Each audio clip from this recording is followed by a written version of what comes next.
Hello, welcome to episode 71 of our weekly CRICKETher Vodcast, and welcome to Lords, where we are here for London Spirit v Oval Invincibles. It will be the first match in the 100 played at Lords, so quite exciting, and there's already a bit of a crowd gathering, as you might be able to just about see in the background. We're going to talk about the 100 in a minute, but first of all there was another bit of exciting news that came out this week that kind of got swallowed in all of the 100 hype, but it's still quite significant, and that is that during the Women's Ashes tour early next year, early in 2022, there is also going to be a concurrent England A team touring Australia to play the Australia A team. Seems like good news, doesn't it, Sid?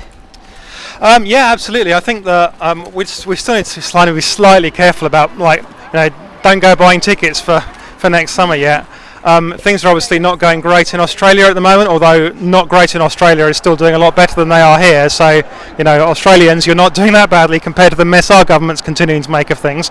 But things are going not great in Australia. New Zealand have just closed the air corridor between New Zealand and Australia, which is actually really important for women's cricket. Why is that important? Because the teams, particularly England and Australia, are clearly relying on that air corridor to be able to travel between the Ashes and the World Cup. And if that remains closed, if teams are required to quarantine separately in New Zealand, then that makes a big difference to that schedule. It may mean that the Ashes just isn't played, for example. It may mean that England have to fly directly to New Zealand and miss out on the Ashes. But let's be positive for the moment, and let's assume that the whole tour is going to happen. And an A tour sounds like a very positive move. We haven't got too many details yet, have we? And what I'd like to see is a proper A-team tour. So I'd like to see the likes of, Alice Capsey going to Australia and being part of those matches, and it being a real one where we use to develop our prospective players for the next generation. Whether they'll do that or whether it will be used as more sort of consolation games for players that don't get to play in the main tournament remains to be seen. But I'd like to see the opportunities given to our very youngest and brightest prospects, the likes of Alice Capsey and Izzy Wong, to play in those games, even if they're going to play no part in the actual Ashes tour. Raf, what do you think? Are you excited? Yeah, definitely. I think it's brilliant. I think, like you, I'd like to hear a few more details about it.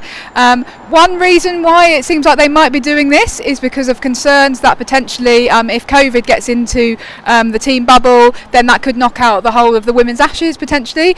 So if you have these two A teams, then presumably they could then take over the main Women's Ashes fixtures. But because we don't have the information about how it's going to be structured and which cities, for example, are the two teams, the A team and the main team, going to be based in the same city? Will players be able to move between the teams, for example?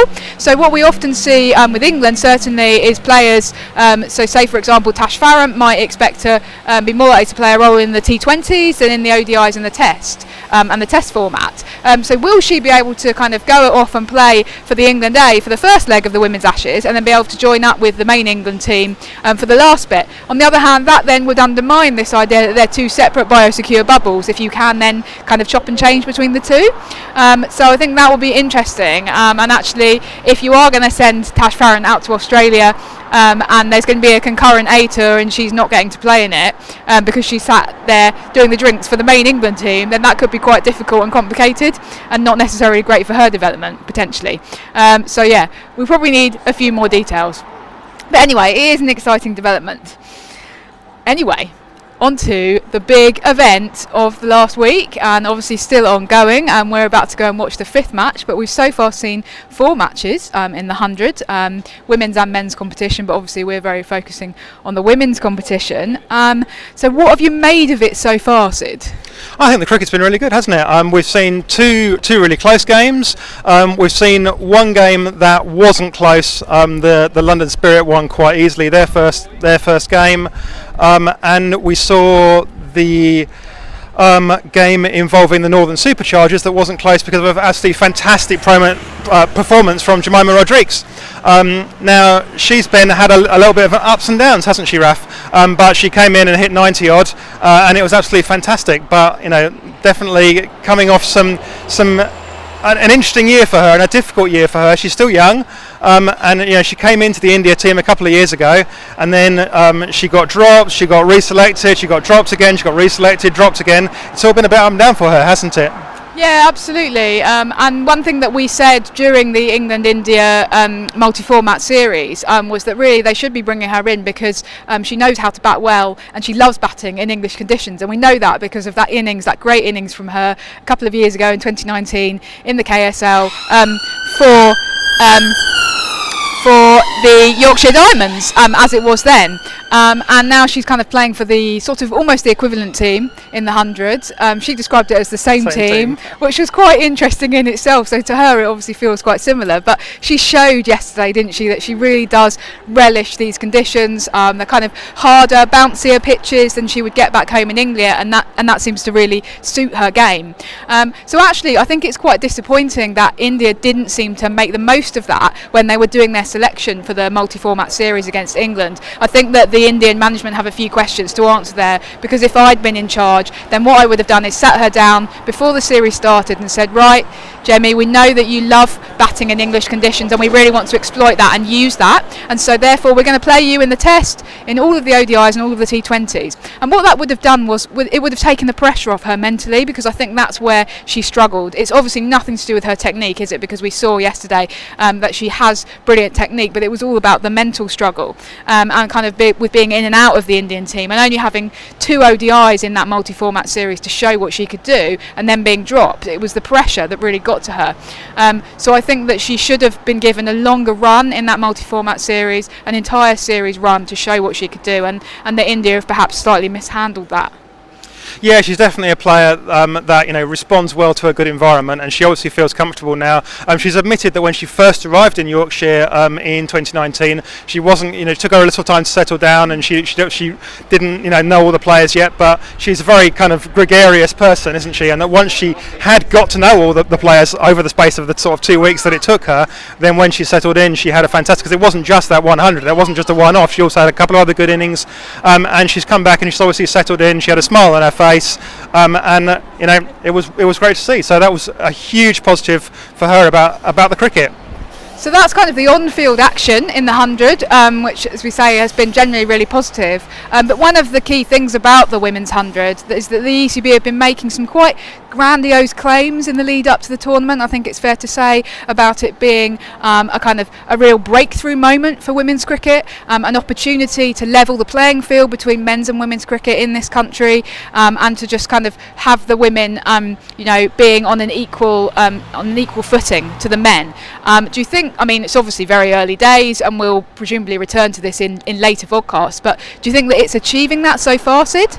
I think to an extent it is, yes. I mean, we saw Sam Morshead, who's the online editor of the CRICKETher magazine, not to be confused with CRICKETher, and he tweeted that they'd seen some really good traffic numbers particularly around the women's game, and that didn't surprise us because we're also seeing similar good traffic numbers on CRICKETher, some of the best days that we've ever had on the site, so clearly there's a buzz around the women's game, and the investment that the ECB is putting in is paying off. I think that we do have to slightly caveat that though with saying that given the level of investment that they've put in, it blooming ought to be paying off, and that this shows not that the 100 necessarily is of itself a success, but what it shows is that putting investment into the game will reap you dividends, as kind of we knew from what had happened in Australia. And I do think that we need to remember that, or bear in mind some of the caveats that George DeBell raised in a great piece yesterday, which amounts to part of it, particularly with regards to the men's game, that given the level of investments they put in, actually it ought to be a little bit disappointing, because they've put in an awful lot of investment and haven't got 100% full houses. There is an implication that they've sold out here today just because we've seen ticket touts just up the road here, so that suggests that there aren't many tickets going. Ticket touts offering to buy any spares. That's quite exciting, so we haven't seen that since the 2017 World Cup final, have we? Yeah, I mean, obviously that's partly driven by the men's game, I think, but that shows that they have presumably got rid of a lot of tickets today, but it will be interesting to see how many seats are occupied, because what does always happen is that if you give away a lot of tickets, there were a suggestion that they'd given away about 15,000 tickets to the first game and only about 6,000 people turned up. You give away the tickets for free, people treat them like things they've been given for free, and they don't come. Okay. So I have to say I've been slightly frustrated this week with my historian's hat on at some of the wild claims that are being made about records being broken. But Raf, the attendances were this big. This big they were. Don't get in the way of people walking along, they'll think you're strange. I am strange. Anyway, some wildly inaccurate historical claims being made.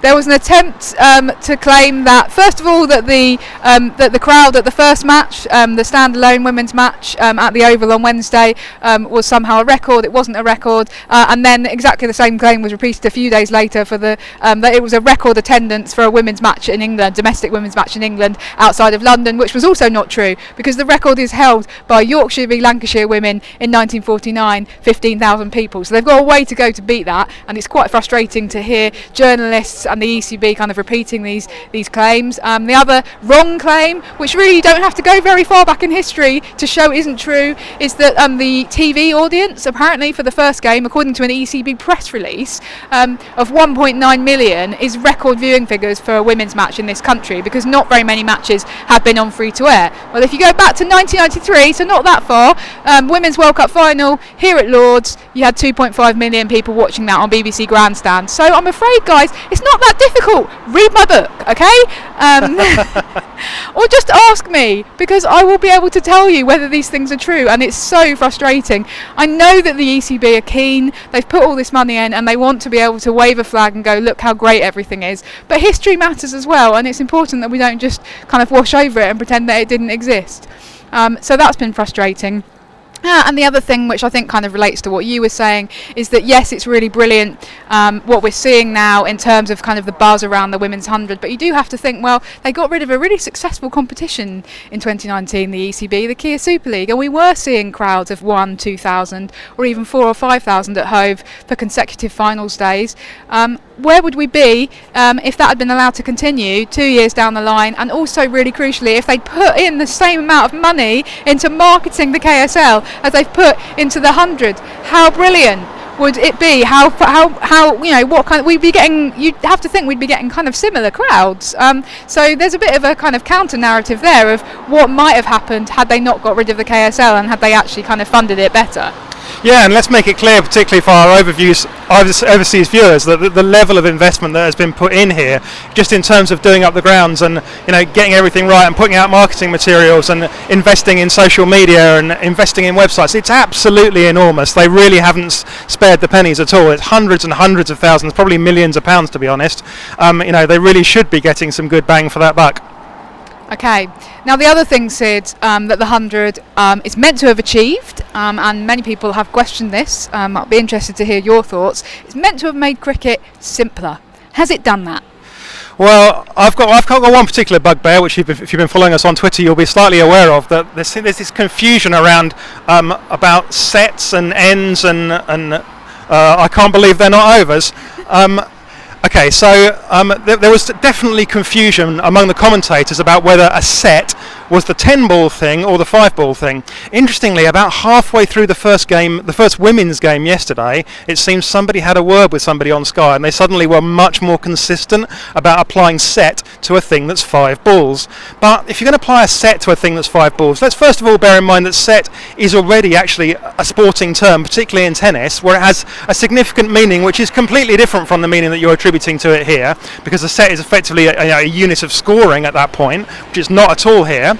But if you're going to call 5 balls a set, why not just call them an over? Because you've effectively just made it a synonym for over. All you've got is done. It's gone. We've made it simpler. We've removed overs and we've called them sets instead.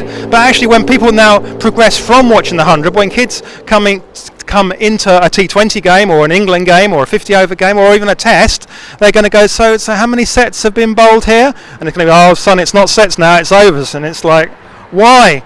Just decide something, guys. And I don't see why we don't just continue calling them overs, frankly. I spent 10 minutes on Thursday watching the men's 100 match with my dad at home, and he's been watching cricket for a very long time, and I spent 10 minutes trying to explain to him. He's not that old. Don't suck up. It's my mum that watches these, not my dad. Anyway, I spent 10 minutes trying to explain to him about bowling 5 balls or 10 balls and who could bowl them and which end and when they changed ends and everything like that. And at the end of it, he just turned to me and he said, Raf, this is meant to be simpler than normal cricket. I was like, yeah, I don't know, Dad. Need to chat to the ECB. I didn't do it. Anyway, so I think that tells us everything that we need to know about whether it's actually more complicated or simpler. I think we better wrap up now and make our way into the ground, into the press box. Quite an exciting day, and guess we'll be bringing you all the action. We'll see you in a week's time when there's been a week's more of the 100 to talk about. Bye for now. Bye.